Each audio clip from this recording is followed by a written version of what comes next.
Hello, and welcome to episode number 23 of Boutique Talk. My name is Jake Boston, otherwise known as Steelbook Obsessed on all your major social media platforms. And if you want to listen to all things physical media related, then you've come to the right place. Every week, I have on a new guest to talk about their physical media journey. And tonight, my guest is someone who I have followed on Instagram for quite some time. And I love seeing her stellar physical media collection, especially all those sweet VHS tapes. Let's give it up for Miss Jess. Jess, how's it going? Hello, I'm great. How are you? I am doing awesome. And I am very excited to talk Legend because before going into this, I literally knew nothing about the movie. Mhm. You really wanted to watch it, so I actually bought it for this podcast. And there's a lot to talk about, to say the least. I'm excited. I'm really excited to hear your thoughts because it's a first time watch for you. So I'm ready to just dive in. I am as well. Before we start diving into the Mhm. movie, I like to dive into the person that I have on. Mhm. I was curious how long you've been collecting movies for and why you started to collect in the first place. I would say since I was um, when I first started working, like in my early teens, like I had Mhm. like do you remember those like wire DVD racks? From like old school back in the day. Oh Like I yeah. had one of those, and it was just like I was not making thousands of dollars working after school, but every now and again I would buy a $5 DVD here, $5 DVD there. I would get some for my birthday, or that started the collection process. I was like 16 or 17 around that Mhm. age, and I still had my VHS collection. Or at least my mom was still buying those, for, Mhm. for the family as a whole. And then I started, personally buying like my own, like all the movies I loved and wanted to have to, in my room, just to watch on random, night after school or whatnot. And a lot of those I still have, like my Elvira DVD.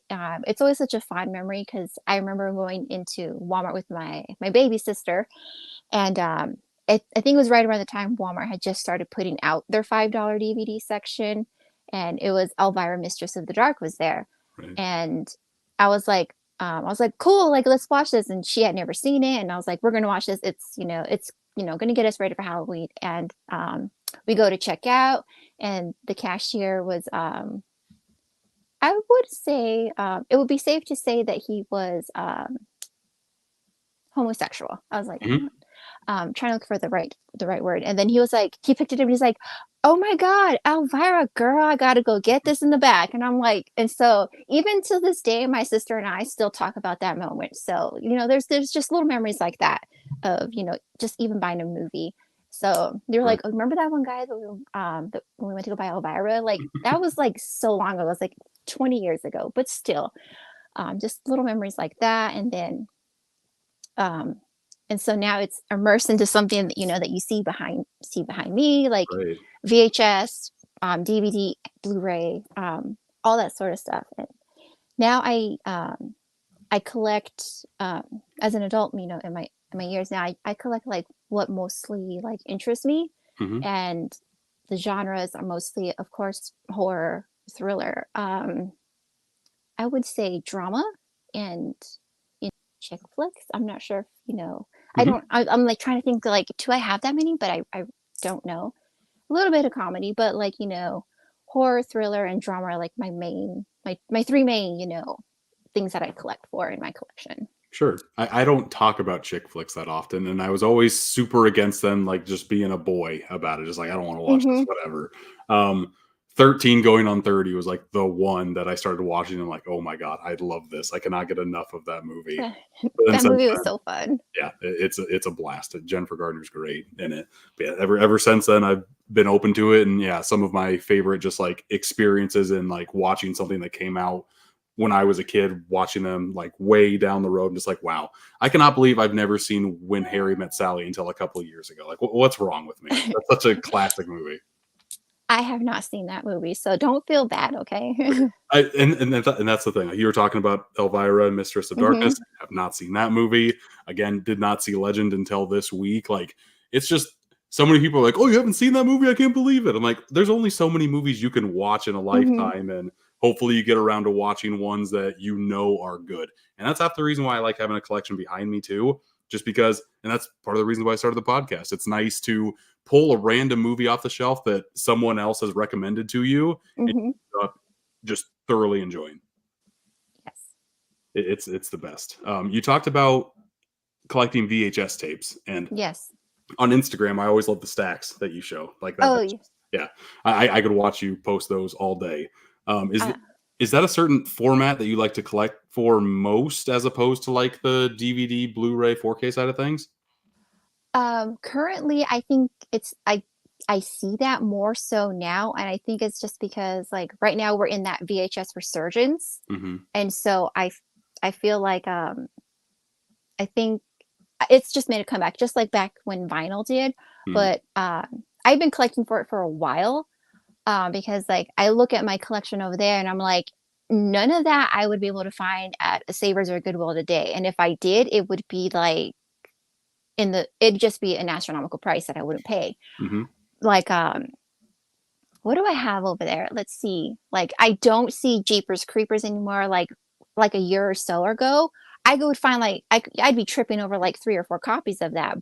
But like, it is so rare. Like today, I was at Savers and I was like, wow, I can't believe I found Scream on VHS. I'm That's like, awesome. and I was like, I'm gonna leave this here for somebody else that wants the movie because I have all 4. Yeah, because you got The the variants, 3. yeah. Hmm. I have all 4 variants. I don't need it, but I was like, it was just really cool to see. Right. So, it's, I think, because that's really what I started collecting for in the first place on VHS was horror, and it turned into a slippery slope after that because I was like, "Ooh, I love this movie," and I'm like, "I Hmm. want it on VHS in my collection." And so it's like, "Oh man, what did I get myself into?" So I would say I purchase, or collect physical media, VHS concurrently with, DVDs, Blu-rays, and that sort of thing. I just, try to look for it for a great price. No, that's my thing too. Like I collect VHS, but I am very just like lackadaisical with it. Like if I find something when I'm thrifting, that's great. And if I don't have it in the collection and it's a movie that I love, I'm gonna grab it. But there's no way that I'm gonna pay like crazy eBay prices for that type of thing. I'm not there yet. I'm happy with the way my collection looks as of right now. Mhm. Especially finding it in the wild is just too much fun. Like finding it on It eBay is is. it just takes the magic away from it. Mhm. I have a whole list of like VHS, like especially horror that I want to find, but going to like the Goodwill outlets and you pay by the pound, you Yes. could get like 6 for $1. I'm The like, best. it's so hard. It's like, ah. And then last week I must have gotten there like too late because this guy had like 10 in his basket and it was all Mhm. horror. And I'm like, no. I'm like, can I have it? Because you're probably a reseller anyway. Right. Give it to me a collector. Mhm. But I wasn't that bold. The Goodwill, I have a Goodwill outlet relatively close to me, and whenever I go, but right before COVID started, they used to have an entire bin that was nothing but VHS tapes. They would just throw Mhm, all the tapes in there. So anytime I went there, I would take half an hour and just like dig through everything. mhm, They don't do that anymore, and they just have it in with all the other bins. But that kind of makes it a little bit more fun too, because you never know, like when you go through a bin, if you're going to find anything. And mhm. last time I went, I think I found Shocker on VHS, and God, another horror movie. So, God, it was. I want to say it was like Serpent in the Rainbow or something like that. Just that type of stuff is so fun to find, and you're actually like digging through it just to try to Mhm. see if you can find gold. That yeah, something you can't really recreate with online at all. And I could go to Goodwill stores and dig every single day of my life. I have it's a record store slash video store and it's really small. It's probably no bigger than the bedroom I'm in right now, Hmm. but it's really tiny and it does have VHS and it Hmm. has, they do have like the stuff, you could get off of eBay and some of it is priced at eBay prices. Hmm. But I won't pay more than $10 for a VHS because I'm like, Sure. maybe I'll find it. But yeah, I like going in there and be like, "Oh, I wish, I want to find this out in the wild. I don't want to like have to come into the store." But it is nice going in there to like see what they have and be like, "Wow, I want this." I'm like, can you just give this all to me for like $1 each?" Hmm. Because I like one of my ones I would love to find on VHS is Halloween 3, but that is just insanely priced, like $50 up. Hey, Jess. Yeah. I have an extra copy.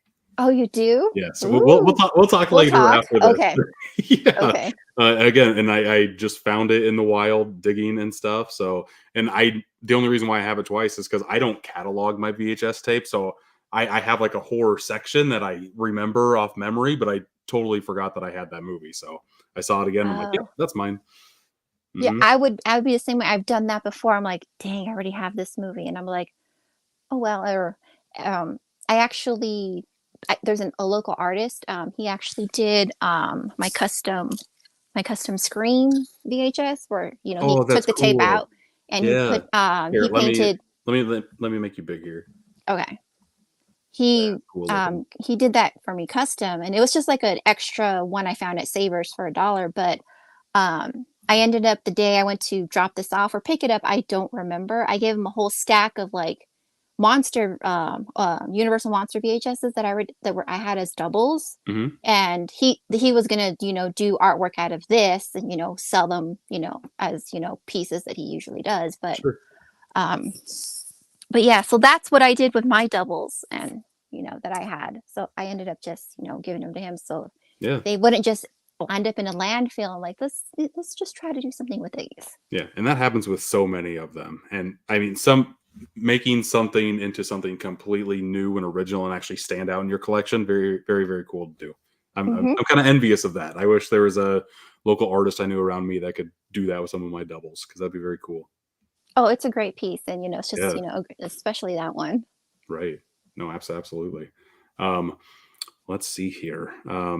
Boutique labels. You Hmm. decided to pick Arrow Video through Legend. Did you Hmm. pick Arrow Video because you like Arrow Video, or do you have like a particular one that you just kind of like are obsessed with collecting for?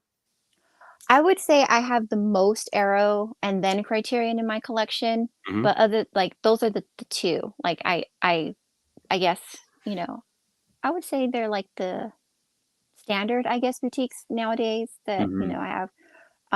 I really like Arrow because of what they do with all the extra features they put into it, and I'm such an extra feature type of Me person. too. Yes. So they put all that work in there, and I like it. So I'm also such like in on DVD when you get a movie from DVD to Blu-ray and those DVD features don't transfer, it makes me sad because it's like now I got to keep both instead of Right.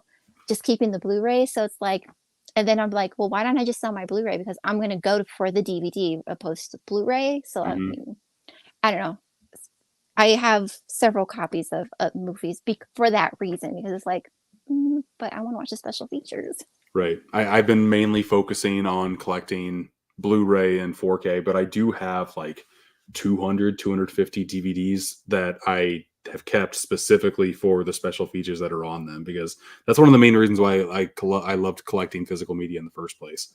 Was just like once I'm done watching the movie, I don't have to search or research anything. I can just like dig in more into that menu and hopefully find Mhm. some more goodies on the making of documentaries are like my bread and butter. If there's I one of love those watching on, those. if there's one of those on a physical media release, yes, it just makes me so happy. Yeah, I love those too. So it's like, oh, if it's even if it's 10 minutes, like you get, like this quick little behind the scenes. It's like it's still so fun to watch. Hmm. Yeah. Speaking of on this Legend one, there was a very good making of on this. It was like Yes. I think it was archived from the DVD back in like 2002. So like the I think it was like 480p. Like it was very small on my screen, but I was still sucked in just because of all of the nice detailed information that was like hidden inside of it. Like that set, it looks so realistic, but that was all built by hand. Like, Hmm. I was just like, wow, like when you watch it, you think, oh, this is probably shot in like some foreign land, whatever, like New Zealand. It wasn't, it was a soundstage. Yeah, it was on the 007 lot. Like that's Yes. crazy. Yeah. Mm-hmm. And very, very cool to see something I wouldn't have known if I didn't watch that special feature. Um, Mm-hmm. yeah. Arrow Video wise, I have anytime I talk about Arrow Video, I have to play the intro logo because it's like Mm-hmm. my favorite intro card of any boutique label. So I'm going to play that and then we'll talk a Okay. little bit more about Arrow Video. Okay.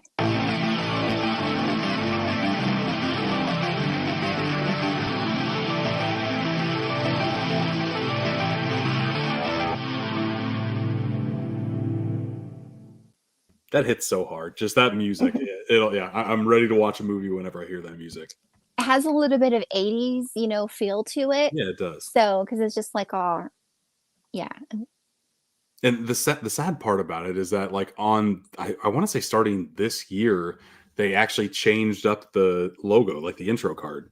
It's Oh, not really? that anymore. It's like machinery making the Arrow Video logo. I'm like, what are you doing? You had gold here. Like the new one, I am not gonna play on here ever, just because that old one hits so hard, and that new one I think is just average, and it's not what I Arrow don't think Video is. I don't think I've seen the newer one. Yeah, I don't know. I don't think I've Definitely seen don't it. look for it. Okay. This is the one to get for sure.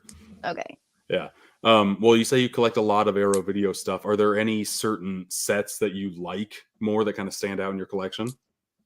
Like box sets, like similar to the Legend one, or just, Yeah. And do you mind showing off the Legend Oh, one a little bit oh, not at too? all. Okay. Okay. Since so we got okay, I picked up the original that came out. I pre-ordered it. We have the Hmm. Legend box set. It's I guess it's sold out immediately, but I'm glad I got it. But we'll take it out. It comes with it's the poster. One side is the as hold on, let me unfold it. Is the Legend box artwork that you see on the box. Hmm. There we go. And then you got the original release on the back because it's double sided. That looks good. So Hmm. yeah, and of course I'm going to leave it in the box because it comes in the box. Have you ever hung up any of the posters that have come in physical media releases? Um, no, I've left them inside. Me too. I've never hung one up, and there are a couple that I'm tempted to, but I just don't have the room to kind of display them the way they should be. Yeah, I have three huge posters in this room, and I'm like, I don't think I have any more room for that. And then we have the art cards that come inside. So Oh, we've those look got glossy. That's yeah, nice. they're very glossy, and we Oh. got Lily, Mia Sarah, Hmm. um, them two together. I like how they talk about how old they were in this movie. He was like 22, she was 18 at the time in Hmm. that documentary. We got Gump, this guy. Man, when he popped in the picture, I was just like, "What is this movie?" Okay, I we're going to I'm a place I didn't think we were It's going. so funny when you say that. You're like, what am I getting myself into? And then I was like, he's probably got introduced to Gump. We got Una. I actually really, really love her design and character, like her costume. It's really pretty, Hmm. especially because like whenever she appears, it's all like bubbles and fairy dust. Right. We got Blix. Fun thing on the documentary I learned is that they crafted her mask to look Mhm. like Keith Richards. Keith Richards with a big Yeah. nose. Yep. Yeah. And yeah, like most people think it's a dude, but that's a woman in Blix's costume. Hmm. And then of course you got Darkness. Oh my god! Like some of the best practical effects I've ever seen. Yes. And that's what I was going to bring up like as a point is like this movie has great you got the witch in the swamp. I was like, Yes, "Dang. Meg. Hmm. Oh, she looks stunning." She looks Like you amazing. it's like they definitely do not do that these days. And then you got No. Blix again. I just think like Blix is just hilarious in the whole movie. Hmm. Like the way she talks in like rhymes and then you got what did she say? Just calling him like with pork chops and everything, the pig. And then we got Brown Tom and I can't remember that one's name. But yeah, but those are all the art cards, and then you get the book, you know, um, and it also talks about the documentary. There's inside like Hmm. question and answer, so a lot Nice. of that is in this as well. Now, with your box sets, do you Hmm. read a lot of the books that come included, or is it just kind of just like a nice extra? It's just a nice extra Hmm. because I figure it's going to also be on the on bonus features. Right. Yeah. Like for me, books are nice, and I've read like one or two maybe, but a nice video essay, like take those exact words, but put pictures of it and put it on a special feature on the disc. I will Hmm. do that 10 times out of 10. Hmm. Let's see here. Okay. I don't know if you have other box sets to show. You can just kind of say some of your favorites if you want to, if you have any off the top of your head. Um, I don't. I think that's the only arrow box that I have. Other than that, I have like the standard arrow. Hmm. I have one, two, three, four. I have like maybe 12 behind me, and I think I have a few that aren't horror over there, but I can't see because my Adams Family poster is in the way. Sure. But yeah, just like the standard releases, like we got, hold on, let me try not to knock that over. Go back.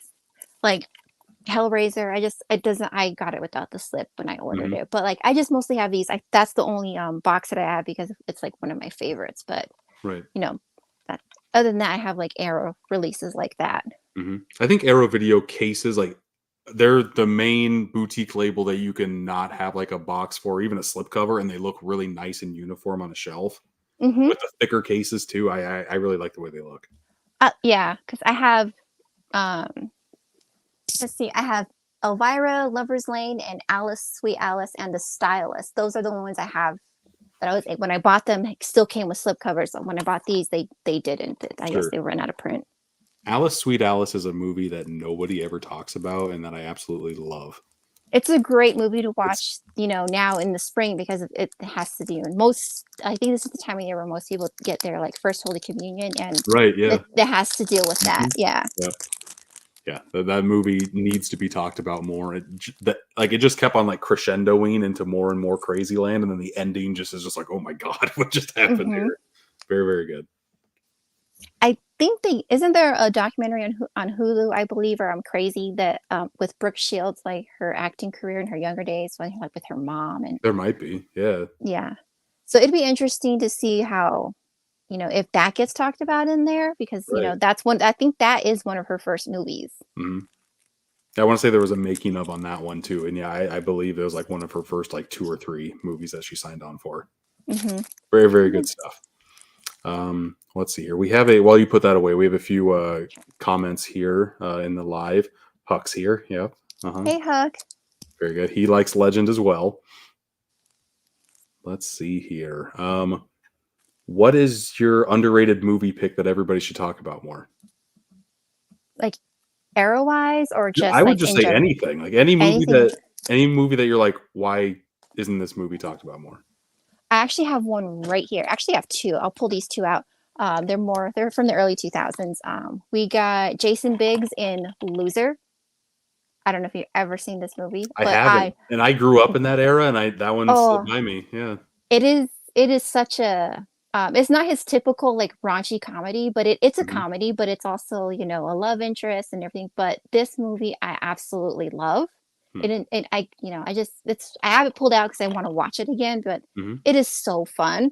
And we got I think he did this after Star Wars, but we got Life is a House, because we got Hayden Christensen who did Anakin. Hmm. But these two, nope, are movies that I love that nobody ever talks about. This one No. will make you cry. Will Hmm. absolutely make you cry if you've seen it. If so, I would highly, I totally would recommend this movie to Sure. everybody. It'll get you in the feels. I don't even It's got think I've comedy heard drama. of that movie before, Jess. Really? Yeah, I it's don't think just, no. it's so good. So yeah, so these two I would recommend. You got some comedy and you got Sure. like such a drama. And they're not horror, so it's very rare that I don't talk about horror. So Adding that to the list right okay, now. okay. I am religious with my Letterboxd account. I don't know if you have one or not, but like anytime that I find a new movie, I always add something on there. Infinite Character always asks for your 4 favorite films, like pop up Mhm. on Letterboxd. Do you have 4 that just pop into your head that are like, yeah, I love these movies so much? Of course, I'll do two and two. I'll do two horror. It would be Scream, Hmm. um, Nightmare on Elm Street, um, Wayne's World, Yes. and we're gonna go with Valley Girl. Okay. Very good. Hmm. No, those are all very solid picks. Is Freddy your favorite slasher icon? Tied with Ghostface. Okay. Yeah, Right. those two are my favorite. Hmm. Yeah, Freddie is mine. He's just got the most personality. Yeah, Oh, he love makes that me dude to laugh. death. Right. Yeah, he's Hmm. so campy. I love him. Yes, absolutely. And yeah, even when he gets more and more crazy camp, like with the 6, I love the Wicked Witch stuff that he does. Just yeah, Oh my the more gosh. over the top, the better. Yeah. That movie is just straight camp and hilarious. And that is like the very first horror movie I ever watched. And that's what got me into horror was Freddy's Dead. Because it's Mm. like, I'll get you, my pretty, and your little soul too. And I'm like, ugh. No, Or I watched that and I'm like, okay, this is the movie I'm getting myself into. So a lot of people hate that movie, and I just have a blast with it every time. Like with the yeah. power glove and everything too. It's just yeah, that movie's a blast. or he's where that guy's falling out of the sky and like that same sequence where he's like and he like has the parachute and he's Mhm. like here's Freddy trying to push that bed of nails and he's like Right. All Looney Tunes-esque, yeah. yes, Mhm. exactly. It yeah. Oh, I put Hellraiser in the box set. Oops, instead of Legend. Yeah, nope, I hate it. When I try to multitask with that stuff, everything goes everywhere, and yeah, at least you caught it now. That's good. I'd be looking for Legend and it'd be in this No, and no one wants that. no. See, your KB Loves Movies is on here. We Hey got KB. Fish. How's it going, Fish? We got Van Hey. Gool. Hey. We got Mel from My Killer Podcast on here as Hey well. Mel. Yeah. The limited edition DVD release of Legend was awesome. I don't think I had that one. Or You I know you I didn't have that one, but this what is one? this? What is this? That is the limited edition DVD. Oh, with a slip cover. Or no, it just No, pops out. It's just a no, it's clear like a cover. see because it goes like this, Mm-hmm. and then you open it, and then you got to be careful, and it's clear, and you get the like a little card with like the movie poster. Okay. So we have that. Very cool packaging there. Yeah. Yeah, that's why I kept. Well, I had it, and then I lost it, but I found it again at Goodwill. So I'm like, I want it again. Mm-hmm. So Very nice. And do you know of any of the special features on that DVD? Did all of them make it over to the Arrow Video one, or are there a couple that kind of got lost? actually there's on this one it has lost scenes, alternate opening, the four goblins. They're different. Yeah. So like there's different on this. And I Right. know I have the standard Blu-ray that came out in 2011, I believe, or early 2000s, but Mhm. I can't find it because I have this. And then of course I showed it earlier, I've got on Mhm. VHS. And what would a collector wouldn't I be if I didn't have the soundtrack No. on Oh, vinyl? wow. That image looks awesome too. hmm That's I great. think I paid like yeah. I didn't know if that was the soundtrack or if that was the laser disc. So yeah. No, this is the soundtrack Mhm. to the movie. Do you have a big vinyl collection? I don't think I've ever talked to you about it. I do Nice. have it's not that big, but Mhm. it's decent size. Right. No, I have the hmm same. I think I have around 150 vinyl. That's enough for me. I don't need to go Yeah. crazy with that. I probably have some around the same. Hmm. And they get so compact, like they're just in my space, and the space is like hmm 95% full. So like the ones that I'm going to add to this collection are albums that I absolutely love from front to back. I don't need to just have filler anymore. Yeah, that's how I am with mine as well. Mhm. Like my absolute favorites. Right? Do you have a big like movie score section in your vinyl I do. collection? I I do actually too. do. Yeah. Hmm. Because before again the whole like resurgence of vinyl, like you could still find vinyl for like $1 under at Goodwill, Hmm. and I have a lot of it. I found like someone's own entire collection. Um, I one day I picked up like 50 or so albums for myself and my husband for Hmm. all like 99 cents. So like I That's spent nice. $45. Right. So I was like, I was on the phone with him like, "Do you want this? Do you want this? Do you have this? Do you have that?" And like I picked up Some Kind of Wonderful that day, the soundtrack. I picked up like all original pressings. Mm-hmm. I got That's awesome. Labyrinth because I didn't have it. Oh I wow. got like um I can't remember, but I know those were the two soundtracks I found that day was, Some Kind of Wonderful and Labyrinth. I'm like, I need Labyrinth. Right. Man, when I find vinyl at a thrift store, 9 times out of 10, it's going to be like Christian music or Christmas music or just like slim pickings, just a whole bunch of hmm country stuff. So from time to time, there will be some soundtracks mixed in there, but they're like very like of the era, like 70s, 80s, and Or sometimes you'll strike gold. before. Yeah, way before. Yes, Yeah. exactly. Yeah. hmm But yeah, it's always like West Side Story seems to be like a staple pretty much every other place you go to. Like hmm there are some good ones to be had, but thrifting for vinyl, I feel like, is harder to do even for movies these days because you just have a Yeah. whole bunch of garbage to dig through. hmm Yep. No, I agree. Hmm. Let's see here. Patrick Williams commissioned artwork by those Arrow Video box sets. Yes, they always look great. Mhm. Darkness looks like Hellboy, a little bit like Hellboy with the Yeah. horns cut off. Yeah. Yeah, I could see that. The movie Tenacious D and the Pick of Destiny, they had to have like used him as reference for their devil. I don't know if you've seen that movie or not. I haven't. Dave Grohl is the devil, and his makeup is like pretty much what this is. Oh, wow. Yeah, it looks cool. Let's see, such a beautiful movie. Tiana's in here. How's it going? Hey, Tiana. And Mel was a fan of that DVD artwork. That's the one. DVD was hmm amazing. Very good. Well, I say we just kind of get right to talking about some Legend. I do Okay. have I do have the trailer to play. It's like a little 30-second one just to kind of get everybody in the mood. So Sure. let's play that now. Okay. There is a balance to the universe. The struggle to maintain that balance is the stuff of legends. The new film from the director of Alien. I've found my true mate. You disgust me. Starring Tom Cruise and Tim Curry. Legend. Rated PG. Very, very like I looking up just trailers for this movie, so many different like cuts of the trailer. Like some of them are nice or like dark and brooding, like this one was. Mhm. Some of them have the Tangerine Dream soundtrack mixed in there, and it plays completely different. The first thing that I noticed when I opened this package up from Arrow Video, I'm like, oh, there's two cuts of the movie. There's a Mhm. theatrical and the director's. And I messaged out to you, like, which one should I watch? And you're like, oh, watch the director's. So I did, and I noticed it was like 25 minutes longer than the Yes. theatrical cut. I'm like, how much did they add to this? And from doing a little bit more research, it looks like they're totally different movies. They're totally different movies. It's Yes. absolutely crazy. Yeah. I know, like I was telling you, I feel like I did a disservice. You should have watched the theatrical, but well, maybe now you'll like go back at some point and watch the theatrical to like see the differences for yourself. No, I do Like, want to, and Legend for me is a movie that when I got done with the movie, I'm like, yeah, that was pretty good. But it's one of those that like it feels like you're watching a dream almost. Like mhm. the thing I liked most about this movie were the visuals for sure. It's stunning. Yeah. It's mesmerizing, and it's stuff that sticks with you a lot too. Just like whether it's unicorns running through like rose petals floating in the Mhm. air, or you have Tim Curry as Darkness just eating all of the scenery that's around him. Mhm. Like there's just so many memorable scenes and characters in this movie. Yeah.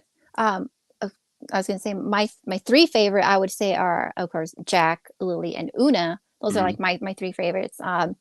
And a lot of people are like, I would consider this Tom Cruise's Lost, movie that nobody realized like that's Tom Cruise. Like this is a Tom Cruise movie, and it's funny because this is my favorite Tom Cruise movie because Oh, I, really? yeah, because like I said, I watched this when I was little, so I grew up with it, so that's why it has such a special place in my heart. And Mhm. it's such a like you said, it's very dreamlike. It's very pretty. You got the glitter, you got the sparkles, you got the lighting, and um when the fairies come in, it's very bubbly, and she's just like, I think on that documentary, she's like, I spent 3 hours in makeup, getting my hair done, my Mhm. wings, that sort of thing. It's just very pretty to watch. Like Right. even Well, like even the one mhm. thing that wasn't pretty, funny enough, was Tom Cruise. I feel like Yeah. this is like the most un-Tom Cruise movie I've ever seen him in. And he kind of sticks out, and I don't know, it's just weird. Like I feel like he should not be in this movie. And when this movie got released a month later, Top Gun got released. That's how close together like his superstardom was gonna rise like Mhm. crazy. And they just got him at like the right time. It, it's just Tom Cruise is just like just an average simpleton in this movie that kind of Yes. grows to greatness to save To the the damsel in distress. And it mhm. yeah, very just a very un-Tom like Tom Cruise like performance. Yeah, and he's got like that like I don't even know, it's like loinclothy type costume on, and Mhm. then he goes from that to like the gold like mermaid, armor that he finds in the Right. underground thing. That part took me for a loop. Like when the princess threw the ring in the water and he Mhm. dove in, and he was diving forever, and like by the time he dove in to when he had to come back up, ice already grew. I'm like, what is happening here? I like, Mhm. that Yeah, part kind yeah. of threw me for a loop a Yeah, little that bit. was the Just transition where they were like, taking the unicorn horn, and then because they yeah. took the horn, is like, okay, we're gonna turn like the human world into like cold and darkness. And that is one thing about this movie that also kind of sticks with me, is that like the plot isn't crazy. Like it kind of plays out like a fairy tale almost. It's Mhm. very simple and on the surface level. Like it's just like dark versus light, and Mhm. the journey that you take to kind of beat the main bad at the end. Yeah, and I was gonna ask you like if you got that from the director's cut because if you look when you play the theatrical version, you get like that like story thing that rises up from the screen. You know, it tells you once upon a time, Jack Mhm. and Lily, and it tells about how they're in love, and you know about darkness versus light, and like you get like that whole scrolling screen on a theatrical. But when you play the director's cut, that's not there. Mhm. It just goes right into the movie. So I was like, man, like maybe this would have, you know, like helped set the plot up for him. You Well, know, yeah. that's a You like I said, I haven't watched the theatrical cut, so I didn't know that there was a title screen almost just like setting you up for what you're about to watch, like a Once Upon a Time type deal. It's mhm. what it sounds like. Yes. That would have helped kind of mold the setting a little bit more because the first half hour to me is kind of the weakest, just because I was just trying to figure out what. What's happening? Yeah. Yeah. But once Tom Cruise's character actually starts going on the journey, I'm like, okay, it's starting to take shape a little bit more, and he's coming across these fun side characters along with the way that are going to help him on his journey. It's just like, okay, I know what's going to happen here. Yeah. And like I think those are like the hugest differences is the beginning of the movie for like on Mhm. the two cuts is because I think the dialogue you get the dialogue from the darkness in each at the beginning. Hmm. And we're first introduced to Blix as he's going into the darkness's lair. But the dialogue is different because you don't see the darkness in the director's cut. Right. You see certain like you know parts of like the Mhm. scenery, but in the theatrical version you see him and he's completely dark and he's like very like glow in the dark. His eyes are like green. He's not red. He's like he's super dark. What? Yeah, his eyes are green, his nails are green, and then, you know, we see Blix enter and he was like, you know, he's just like he has that whole dialogue about like how he's darkness and you know, and then like all of a sudden Blix, he's like, "You're my most vile of the goblins," or something like that.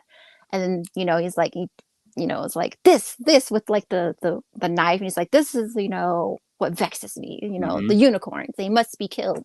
Hmm. You know, so it's very different opening because you don't see him in the director's cut, you just hear his voice Yeah. and it alludes to him, but you see him in theatrical, and I think, you know, that would have been different for you, like, See, that was such a huge difference. sure. No, I like the build that the director's cut takes to where you don't see who the main villain is until 2/3 through the movie. And once you do, the makeup that master Rob Bottin made, who also did like all the practical effects for the movie The Mhm, Thing, like when I saw his name in the credits, I'm like, oh my god, okay, I am in for a treat here. And Tim Curry's transformation into this character, wow, it's just it blew me away every time he was on screen with just his presence and the Tim Curry voice, and just yeah, that was mhm, by far my favorite part of the movie. Is just seeing him eat everything up that's around him. mhm. Very good. But yeah, I liked how he was kind of only shown in the last like third of the movie. And the intro with like glowing, he's glowing in the dark. I guess I don't Yeah, understand why he's doing that. I don't know either, I guess to hide him in the darkness, I don't know, but in the, director's cut, you see like the green glowing eyes like in Mhm. certain shots, and I was like, wait a minute, that wasn't in, you know, I was like, wait a minute, I had to go back. I'm like, so I think that's a reference to the theatrical. I could be wrong, Mhm. but his eyes are like green, like neon green, like that. You know, think Yeah. of like the syringe and reanimator where it's all like Oh, green and gee, ghoulish. that's very green. Wow. That it's that green, but he's Hmm. like sitting there. You can only see his silhouette because he's so dark, but Because he's that's the darkness. only Yeah. Hmm. yeah, it's his eyes and his fingernails that are that green as he's sitting in the chair, you know, Bizarre. doing that dialogue and, you know, Hmm. talking to Blix like, "Go kill the unicorn." I feel like I need to watch this other theatrical version too. Oh, Just 'cause, like I really think you should. that imagery sounds crazy. Mel also brought up the soundtracks. Aren't they slightly different? They're completely Yes. different. They're very different. Yeah, Yes. the theatrical is done by composer Jerry Goldsmith, and Mhm. the US version is done by Tangerine Dream. Yes. Mhm. Tangerine Dream only had 3 weeks to do it because the original was from Jerry Goldsmith's version. Test audiences weren't clicking with it, so in order to have the release go on time, Tangerine Dream had 3 weeks to come up with the score that they did for this movie to kind of like hit a Mhm. younger, hipper audience for this movie. Yeah. This one, I think it does it doesn't say if Your this vinyl? yeah. Mhm. Yeah, this is the Tangerine Dream one. Yeah. Okay. And I to this day, I have not heard the Tangerine Dream one because I just heard Jerry Goldsmith, and I thought what he did on here was fantastic. Like just Mhm. very, very mythical score that he did. Like it placed Mhm. you in the setting so well. And I don't know how Tangerine Dream's version of that, I feel like a little bit more like synthy, I would guess, or like a little bit more poppy. Like I don't see it being as dramatic as what was in the director's cut with Jerry Goldsmith. No, it's different. And I was going to point out, like, where she, because we're talking about the score and the soundtrack, the Mhm. part where in the director's cut where you see her singing to Jack and she's singing to the unicorn, that Yeah. doesn't exist in the theatrical. Like, she Hmm. does not sing. She's like, it's weird because she's all like trying to touch the unicorn and it's like she's singing to it, and I'm like, where did that come from? And I'm like, Yeah. it's not in the other cut. So there's that difference. I'm like, okay, she doesn't need to sing to the unicorn. That was weird. Mhm. So that's different in the theatrical. And as I was telling you, where she's like running through the darkness's lair and you see Una following her, that music is different. Hmm. And then when she's introduced into, like, before she becomes Dark Lily, that there's two different scores. Like, you have like the one that's in theatrical cut, and then it's called, is it on this? I think it is. No, it's different. But I have it on my iTunes. I have the soundtrack on iTunes, but it's called The Dance, and it's Mhm. a different song where she's, in that dream, as he's trying to woo her to turn her into Yeah. Dark Lily. It's Like totally going into different. like the black dress gown, right? Yeah. Mm-hmm. Okay, gotcha. Mm-hmm. Yeah, so that there's a whole different song in that scene alone. That's totally different. I'm like, Huh. this isn't the song I'm used to. Well, so I'm assuming you grew up with the theatrical. Do you Mm-hmm. prefer that cut over the director's cut? Um, like, it just really depends. I like both for what they are. They're Mhm. I know they're vastly different, Yeah. but you get a little bit more of the story in one and less in the other. And if you could take like a piece of the director's cut and maybe, like, sprinkle it in a theatrical, Sure. I think you would get a great, an even greater movie. Yeah. I mean, we've talked about a lot of the differences. The Mm-hmm. ending is completely different from what I've Mm-hmm. heard from the theatrical to the director. The director's cut, they don't get together at the end. Tom Cruise kind of goes off into the distance on his own. And in the Mm-hmm. theatrical cut, they get together, Yeah, they stay together, all that jazz. And yeah, yeah, they're like that's all very they're fairy waving tale. goodbye. Yeah. Mm-hmm. Mhm. Like they literally walk off into the sunset together, right? Mm-hmm. Yeah. In the director's cut, they don't. It's just Tom Cruise walking off into the sunset. Mm-hmm. Yeah. Exactly. Very, very bizarre how you can have like so many different cuts of the same material. It's nuts. Let's see here. The way Darkness died was weird. And I don't know if that's in the theatrical cut or not, but him just like kind of moving into space and like exploding into stars. I don't know where that came from at all. It really doesn't make sense, but it kind of does. I mean, darkness going, of course, being killed by the light, and then disappearing into darkness, and I then you see him guess. exploding. Right. I don't know. I'm like, how else could you have, defeated him or killed him off? Mm-hmm. Yeah, I So don't know. Like I get like disappearing into the darkness of night is just like the way that it happened. I'm like, oh, okay, that's the exploding of stars was weird. Like if he would have just like disappeared, that's fine. But I don't know if he moved stars or if he just that visual is just like what happened here. Okay, just along for the ride at that point, Jess. Mm-hmm. Oh, it's Yeah. okay. Yeah. Oh, one other part that I've heard is different is Meg, the sea witch, whatever Meg is. Whatever made I sense. was in awe of that. She's visually stunning. The practical like, effects there are yes. phenomenal. And the way that like she's in a swamp and it already looks like it'd be a heavy practical material to work in, adding all that moisture into it could not have been easy to pull off a performance. And there's a person in that suit. It's the same person who was in the Howling transformation scene. So he kind of knows like how to like work himself into like some very good practical effects. And the way that character is performed, like Darkness is my character I will remember first for this movie, but Meg is very close to that just because yeah, she looks phenomenal. Phenomenal in all the like the worst ways that a character can, I guess. Yeah.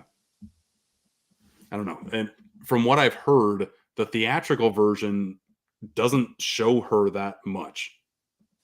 I'm Because trying to remember. in the director's cut, like it talks about her reflection in the shield, Mm-hmm. and And in how he's the distracting her. Yes. in the theatrical cut, like he just stabs her, and like that's it. Yeah, Game she's over. gone. Yeah, she's less on screen. Yes. No, Hmm. I want every single second that I can soak up of Meg. So I think they could have left that whole scene on that in the theatrical, but Mhm, maybe they cut it for timing. I don't know. Or right. God, this honestly just makes me want to watch the theatrical version. I will probably do that here in the next couple days. I tried looking on Letterboxd if they had like two different loggable versions of the movie. It's just the Mhm. theatrical. Oh, okay. But what do you do? Yeah, it's crazy that this movie, like they made all of these changes just so they could get a younger audience. But looking at the box office numbers, this was a big bomb.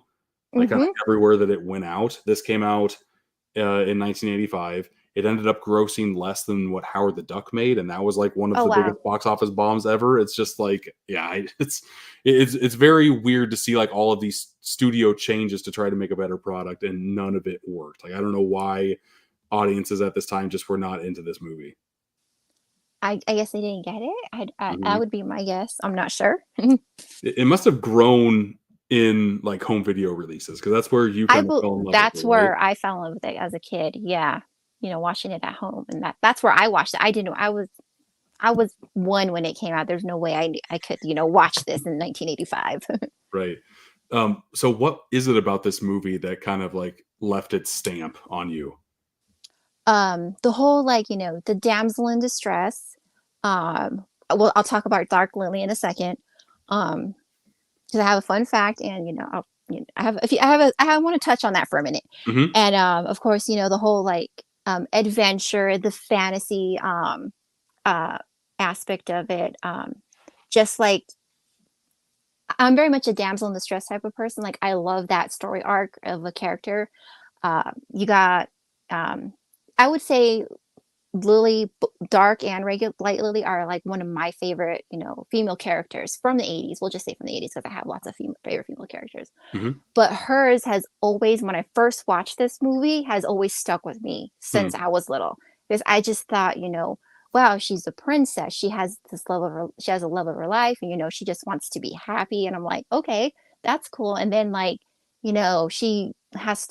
she does something as told, as perceived as being awful by, luring the unicorn into, its horn being taken away, and, Hmm. the world coming into cold and darkness. And she's like trying to make it right and, do the right thing. And, but then, we have like a character shift where they're trying to, make her believe that what she did was bad and that she has to be bad now. But we get her as Dark Lily, and that's why she's dressed like that. But then you see at the end, she changes, and she's like, no, I'm like, I can change, I'm not going to let this change me or affect me. And um, she ends up saving the unicorn, not letting, she's like, I want to kill it. And she's like, no, like, Right. I'm going to fool you, but whatever. But, Hmm. you know, so I think that's the main reason why is like, that was been one of my favorite characters since I first ever saw this movie. Hmm. Um, and just being thoroughly afraid of the darkness as well, because when you're young and you see this and you're like, I don't want the darkness to get me. And so because we're talking about her character, have you ever seen that anthology horror movie Tales of Halloween? I don't think so. No. I watched it quite a bit ago. Did you ever watch America's Next Top Model, or My Fair Brady, or The Serial Life, like from VH1, like I in the have, early. yes, My Fair Okay. Brady and the Serial Life. Yes. Okay, so Surreal. you know Mhm. who Adrian Curry is, right? Oh yeah. Yep. So in that movie, Tales of Halloween, she makes an appearance because there's a story in that, because it's like an anthology, Hmm. and it's sort of like Trick or Treat esque, where you get like this little like demon kid, or it's like supposed to be evil, Okay. and it's Halloween night. She hits the character with her car. It's Adrian Curry. She gets out, and and they're like, oh my god, you're Adrian Curry. Guess what she's dressed as? Dark Lily. And that's Right. the only ever movie I've ever seen a character from this movie specifically ever being referenced. She's Hmm. like, she's got the big thing on. She's dressed like I think maybe it's the same dress they use in that movie for Mia Sarah. I don't know, but Hmm. it's a really good, likeness. And, And that scene has always stuck with me because it's like, okay, like I'm glad I'm not the only one that, knows about this movie and, that character and, it's like, you know, sees it as like, oh, that's so cool. Like I very rarely, and after I saw that, I Googled like darkly cosplay and people actually do cosplay. It's very Oh, I rare, bet. Yeah. but, I was like, oh my God, this isn't another movie. Like somebody knows about this movie because I feel like this is not a very well known talked about movie. Yeah. And if people talk about it, it's few and far between. Right, which is kind of crazy for a Tom Cruise starring Ridley Scott directed movie that it's just Hmm. like one of our most famous actors, one of our most like pronounced directors just combined and made something that a lot of people just either forgot about or haven't seen, which I don't know how you can forget about this movie just because of the visuals of everything. Like you said, like it just feels like you're watching a dream. But Hmm. it is weird how like this has just kind of escaped pop culture zeitgeists. I don't really understand that. I don't know. I kind of like that it has escaped and we got like this cool like Arrow release of it because I feel like that's what Arrow does. It does, the Right. Yeah. lesser known titles. Yeah. Like True Romance is kind of the same build. I feel like that's a little bit more known than Legend, but kind of the same like fairy tale aesthetics. And yeah, just Hmm. I do like how Arrow Video kind of like shines a spotlight. Like they put out a box set for Wild Things. It's just like, does that movie really need it? No, but I love that it's here. Hmm. One of those deals. And yeah, talking a little bit about Mia Sara, I had no idea that she was the main person in this movie, the princess. And I of course, everybody I feel like knows her from Ferris Bueller, and just seeing Yes. Ferris Bueller's girlfriend as the main in here, I'm just like, oh, that's very cool. Because I don't think I've ever seen her in anything else. Period. I have a movie, it's called Daughter of Darkness, and I think that was more like 90s or she's a little bit older. I Hmm. haven't watched it yet, but she is the main character in that movie. And Okay. she's yeah. Uh 94, 95, maybe even 99. I'm not 100% sure, but yeah. Like when I picked it up actually at the VHS store I go to, I was like, "Ooh, this is cool." I'm like, it's very rare that I ever see her. I'm like, "Whatever happened to her?" I'm like, "This is the girl Right. from Legend." Hmm. And that's how I see her. This is the girl from Legend. Like you said, most people see her like this is the girl from Ferris Bueller. Yeah. I'm like, no, I know her from Legend.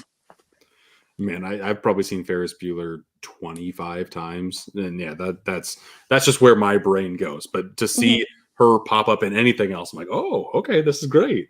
Hmm. Yeah.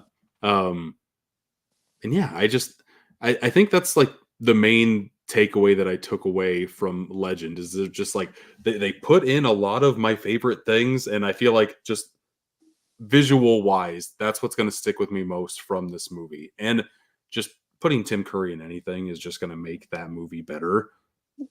I Hmm. love Tim Curry. And I I feel think like a lot of people don't realize that it is Tim Curry as the darkness unless you say so, but I could be wrong. no, just looking at him, he doesn't look like something from this planet, which is very No. cool. Just once you hear him talk and hear that cackle that he has, it's just like, okay, that is That's Tim definitely Tim Curry. Curry, and it's great. And Hmm. I guess he got this role because Ridley Scott really liked how he played Dr. Frankenfurter in the Rocky Horror Hmm. Picture Show. He's like, that darkness needs to be both scary and sexy. And Yeah, he we was got able that. to do that in that movie. And yeah, I don't know about the sexy part in this movie with darkness, but there is like an alluring quality to him for sure. No, I agree. It's like you're like it makes you want to like turn away and be like, "Oh, no, I'm supposed to be scared," but like you can't help but look. You're like, it's like a Right. train wreck almost, but Yeah. he's not a train wreck if that makes Yeah. sense. I I saw this movie was rated PG, so I'm like, maybe I can watch this with my kids. I have a 7 and a 5-year-old daughter, and Hmm. I'm glad I didn't because they're scared of pretty much everything out there. Anything that you can be scared of, they Hmm. are. I feel like they would have lost it if they saw darkness. I don't think they would have been able to sleep that night. I think this maybe would have been like now in today's age, this would be like PG-13. I think so too. But like then, things are different then. Because Right. I think I saw this when I was like 5 or 6, and I wasn't that scared. I just thought darkness was crazy, and I'm like, I actually think Blick scared me a little bit more. Oh, sure. No, I can definitely see that because I feel like Blix gets more screen time in this movie than Darkness does. And Hmm. just like, yeah, this little troll like person, especially killing a unicorn, like, why do that? Or like taking the horn off a unicorn, does that kill the unicorn? Is that correct? Yeah, it did. Okay. Yeah. I do like at the very end, like the horn is actually used to kill darkness too. I like how that kind of comes together. Comes full into play. circle. Yeah. Well, I think. Do you have any closing comments on Legend? I kind of went over everything that I had, but you are the expert on this movie, so anything you want to touch upon? I wouldn't necessarily call me an expert, but I just I'm so fond of this movie. I wish more people would watch it or have seen it. If you haven't, anybody that stumbles upon this, I would watch it and do the theatrical though, if and then go the director's route. Yeah, like I said, two totally different experiences, and I'm looking forward to watching the theatrical one because it's like 94 minutes or whatever. Like it's a very short, solid runtime, and I just kind of want to see how different of a movie it is. Just because from what I've seen in research, it seems like it's very different. It's very different experience, yeah. Like even just that part where they find Jack in the snow. Like even from that point to where they go to the unicorn, that is starkly different. That like 1 minute and a half as they show them walking through the snow and then him calling out looking for Lily. And that is not in the theatrical at all, but that's in the director's cut. So like even that like minute and a half is like, that's not in that one, versus that. So like, I'm like, so just little things, add up to it being like an extra 20 or so minutes in the director's cut. Right. Well, I can't wait to see that cut, but I'm very happy that I was able to see Legend, and that is because of you. This wasn't even in my collection before, so thank you very much for you're welcome. Finally making me pull the trigger and putting this in the collection. Oh, you're welcome. Is there anything that you want to plug before we get out of here, Jess? No, not really. Just I don't know if you haven't, subscribed to my channel, I do have a channel, I should probably put something out soon because I haven't in quite a while, but other than that, thank you for having me on. I had such a great time, talking Legend with you and hearing your thoughts as a first-time viewer. No, yeah, like I said, very fun, and I'm very happy that I was able to talk through some of my the points that I was able to watch with you because just talking over it again, and I have the director's cut on. Anytime I'm talking about a movie on this podcast, I like to have it on in the background. Oh, okay. Seeing these visuals, I'm just like, I feel like I want to watch this movie again. It's one of those watch the other one though. Correct. I'm actually really surprised, as as a closing point, that this was not nominated for any sort of Oscar for how visually, stunning and like beautiful that movie was filmed, like, and that those set designs, how intricate and detailed, because that whole movie is a set. It's not like, oh, let's go to this castle and film, like somebody, like a team of people built that entire movie. Right. No, that's very shocking as well, because like I am a huge proponent of practical effects. Anytime you can do it, I think it just like grows the movie in a positive manner. And yeah, there are so many visual feasts that your eyes can look upon in this. Like right now, I'm watching Lily just dance around in her dress. In the evil dark dress. Yeah, it's just This movie is spellbinding, and if you haven't seen it and you're a fan of anything fantasy or fairy tale, I would say give it a shot. Absolutely, I agree. Right. Well, very good. Thank you, Jess, for coming on. Thank you for having me. Absolutely, yeah. This has been episode number 23 of Boutique Talk. And until next time, I'll see you. Good night.